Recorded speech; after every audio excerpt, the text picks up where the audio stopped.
আল্লাহ বলেছেন, আমি বলিনি। 5টা গুণ লাগবে। কটা কটা? 5টা গুণ। কি কি? আল্লাহ পাক কোরআনে বলছেন, ইন্নামা ইয়ামুরু মাসাজিদাল্লাহ মান আমানা বিল্লাহ ওয়াল ইয়াউমিল আখিরি ওয়া আকামাস সালাতা ওয়া আতাজ যাকাত ওয়া লাম ইয়াখশা ইল্লাল্লাহ ফাআসা উলাইকা আন ইয়াকুনু মিনাল মুহতাদিন। এই আয়াতটা কোথায় আছে? 10 নম্বর পারা 8 নম্বর পৃষ্ঠা 9 নম্বর লাইনে, সূরার নাম সূরা তাওবা 18 নম্বর আয়াতে আল্লাহ বলছেন, মসজিদের দায়িত্ব নেবে এই 5টা গুণ যার মধ্যে আছে। আজকে বলে যাচ্ছি, যাকে তাকে মসজিদের সভাপতি, সেক্রেটারি, ক্যাশিয়ার, কমিটি করবেন না। এই 5টা গুণ দেখবেন, তবে তাকে মসজিদ কমিটিতে রাখবেন।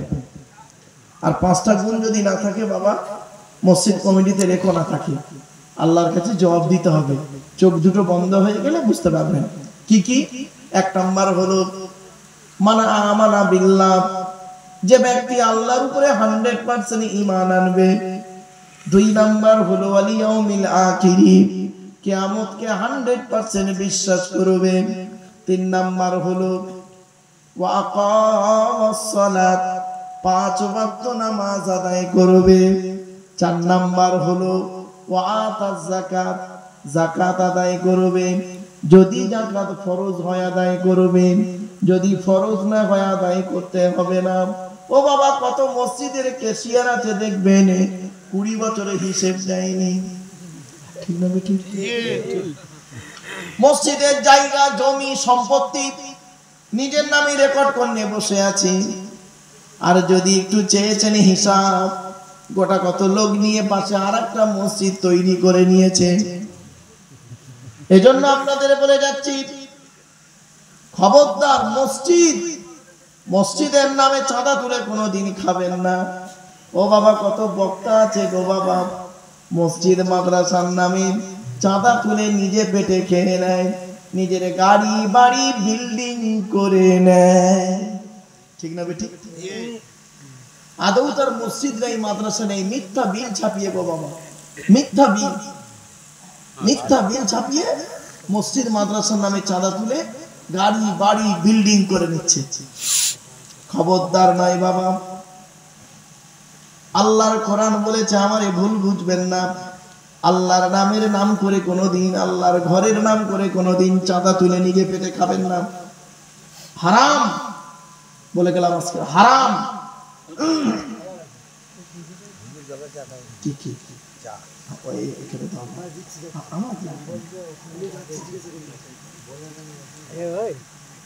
বাপেরা, এই কথাগুলো শুনে রাখুন। 5 নাম্বার হলো ওয়ালাম ইয়াখশা ইল্লাল্লাহ, মসজিদ কমিটি ওই লোকটা হবে যে লোকটা আল্লাহ ছাড়া কাউকে ভয় করবে না। জোরে বলুন সুবহানাল্লাহ। এই 5টা গুণ আছে কি দেখবেন?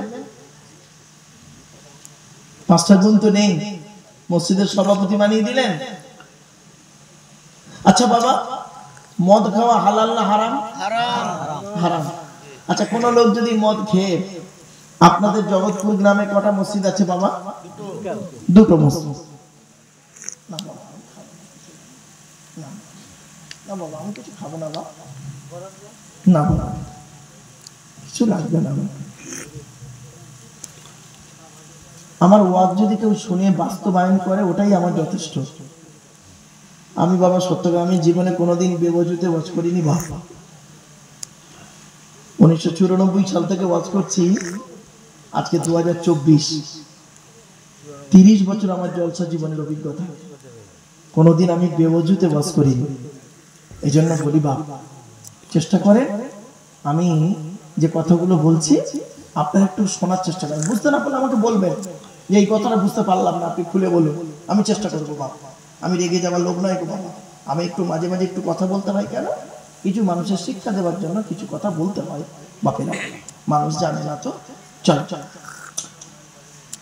আচ্ছা বাপেরা, আপনাদের এই জগৎপুর 2টো মসজিদ আছে, তা জুম্মার দিনে যদি গ্রামের কোনো 25 বছরের যুবক ছেলে সাদা পায়জামা পাঞ্জাবি পরে, সাদা টুপি পরে, শুক্রবারে জুম্মার দিনে যদি প্রচুর পরিমাণ বাংলা মদ খেয়ে মসজিদে উঠেছে জুম্মার নামাজ পড়তে, আপনারা তাকে কি করবেন? বল বল বল, বুঝলাম বের করে দেবে। আচ্ছা বের হতে না চাইলে মেরে বের করে দেবে। আচ্ছা ছেলেটার অপরাধটা কি? মদ হারাম খাবার, মদ খেয়ে মসজিদে উঠেছে তাই বের করে দিলেন। ছেলেটি বের হতে চাইলো না, মেরে বের করে দিলেন। সত্যি আপনাদের দেখে মনে হচ্ছে তো জগৎ তো সত্যি জগৎ, জান্নাত থেকে মনে হয় আজকে সন্ধ্যাবেলা সব চলে এসছে। এই মুসলমানের বাচ্চা, মদ করেকে মসজিদ থেকে মেরে বের করে দিলে আর সুদ করেকে মসজিদের সভাপতি বানিয়ে দিলে, ঠিক না বেটি? এই জন্য বাবা, হ্যাঁ বাস্তব বলছি বাবা, মসজিদের সেক্রেটারি সুদ খায়, কি আশ্চর্য! আরে ওকে সেক্রেটারি রাখাই হারাম, সুদ তো হারাম। এই মা বোনেরা আছে দেখো, পাড়ায় বন্ধন বন্ধন চলছে। এই মেয়ে ছেলেরা, তোদের ওয়াজে তরটাট বাজিয়ে দেবো। পাড়ায় বন্ধন, সুদ খাওয়া কেমন হারাম জানেন? সুদের সর্বনিম্ন হারাম হলো মায়ের সাথে জেনা করা। কি বললাম? মার সাথে জেনা করা। নাউজুবিল্লাহ। সুদের সর্বনিম্ন হারাম।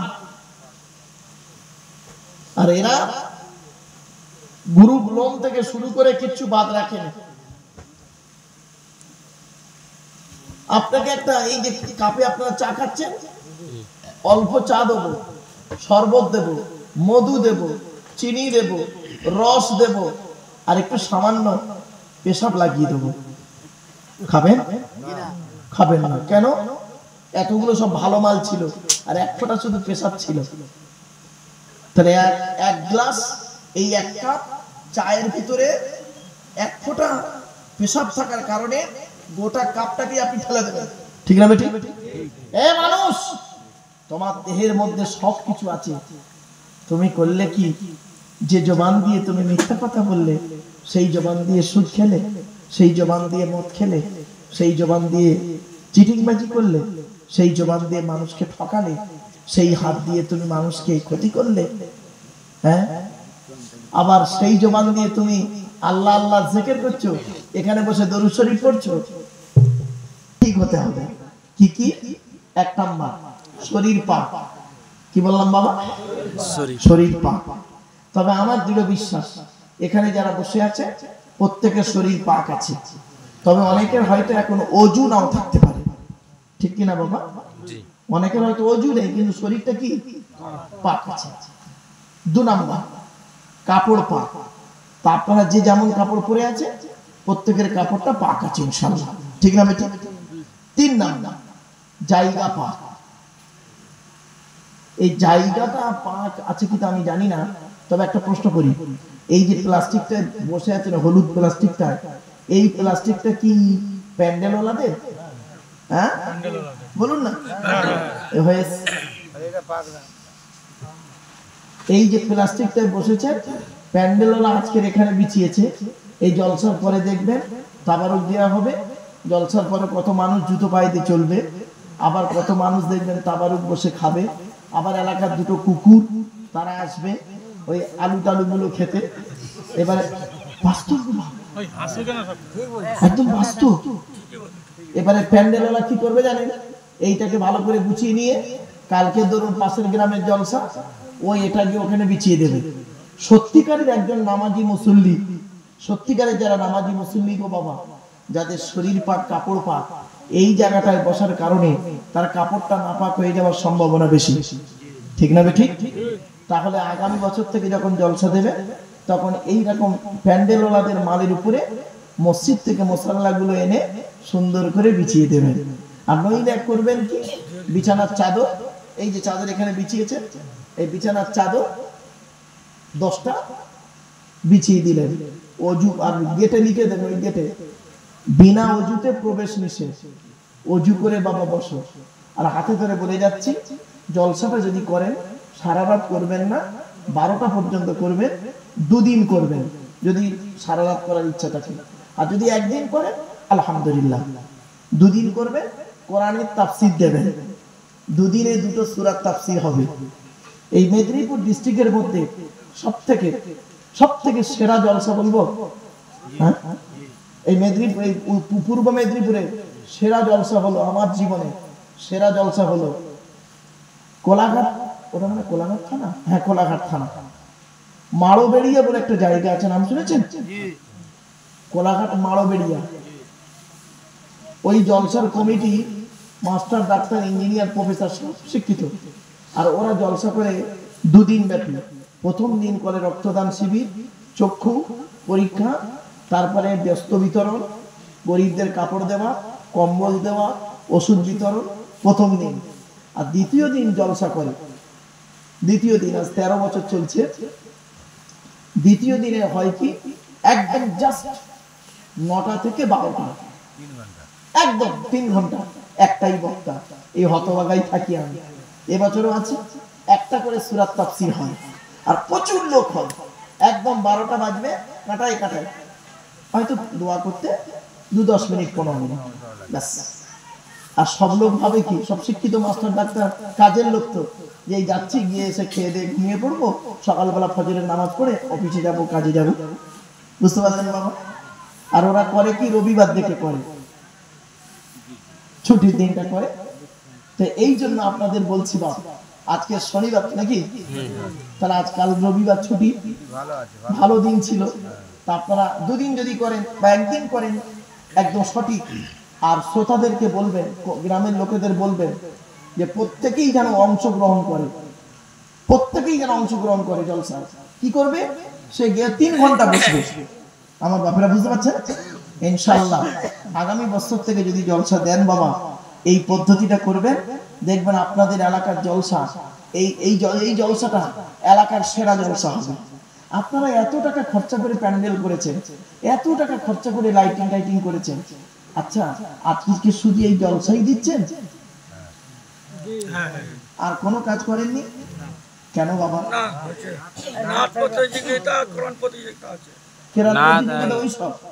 ও ছাড়া কি করেছেন? সামাজিক কিছু করেননি।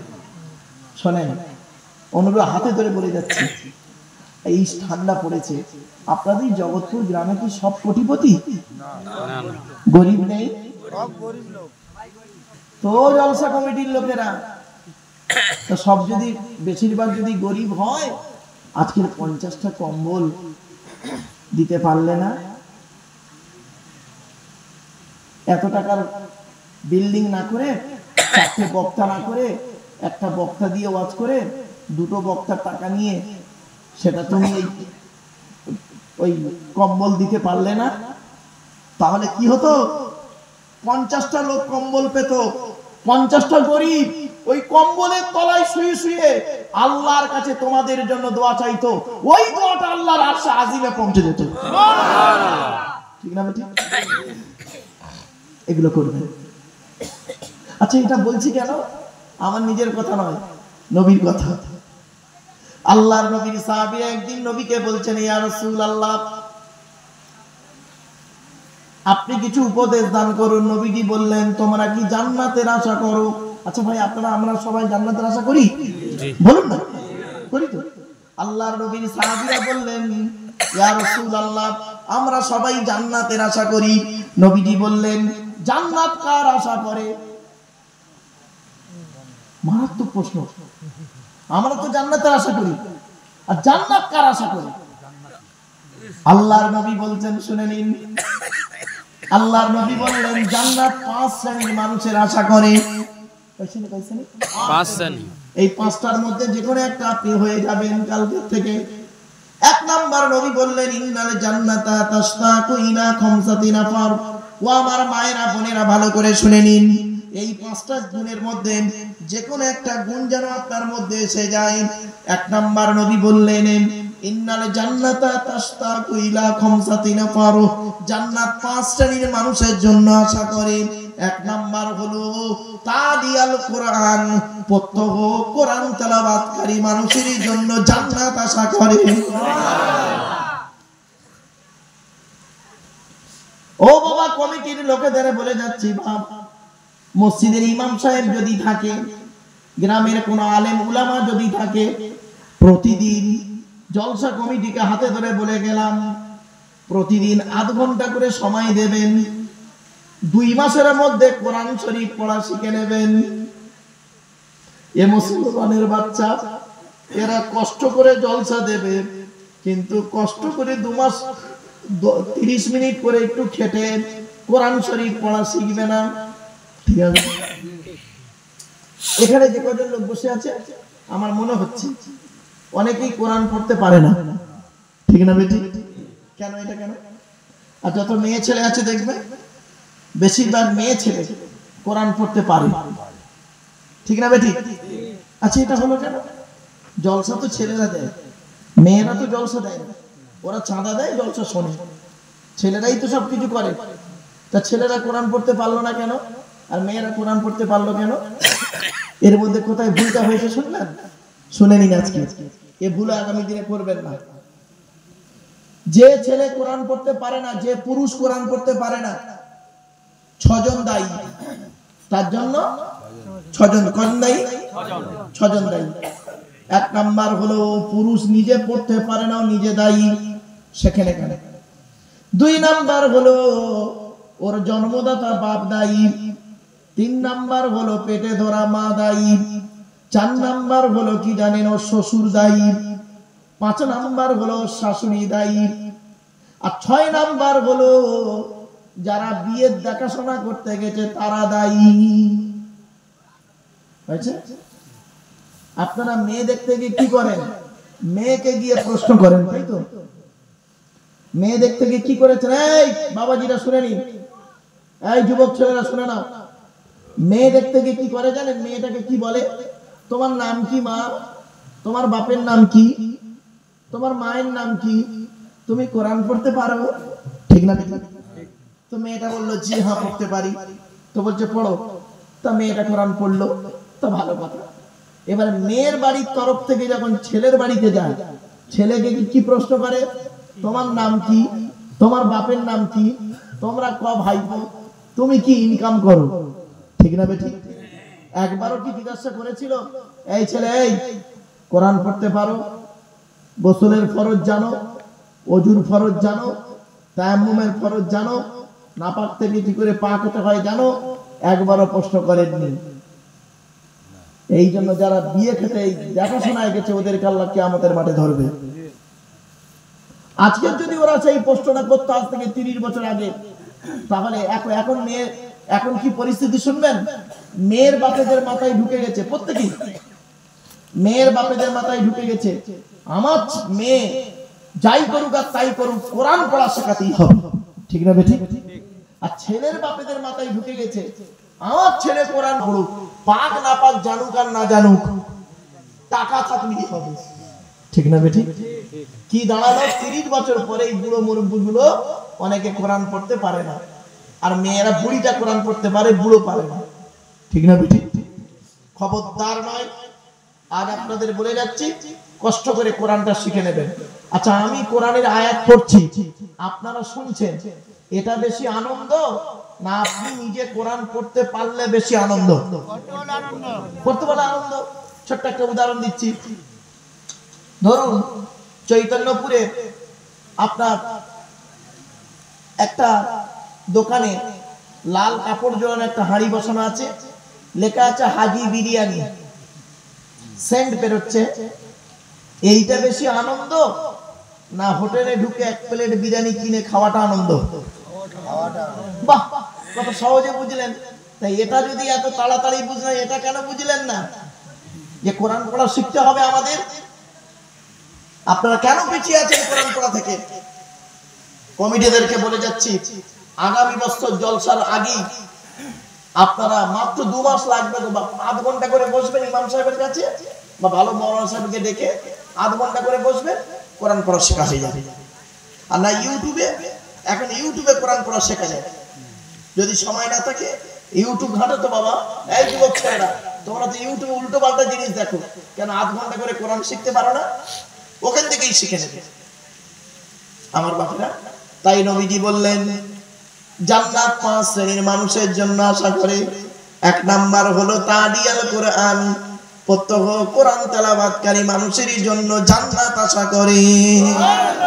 আল্লাহর নবী বলেছেন মান ক্বারাআল কুরআনা হারফান ফালাহু আশরু হাসানা, যে ব্যক্তি কোরআন থেকে একটা অক্ষর পড়লো আল্লাহ পাক তার নামায় আমলনামায় 10টা নেকি লিখে দেবে।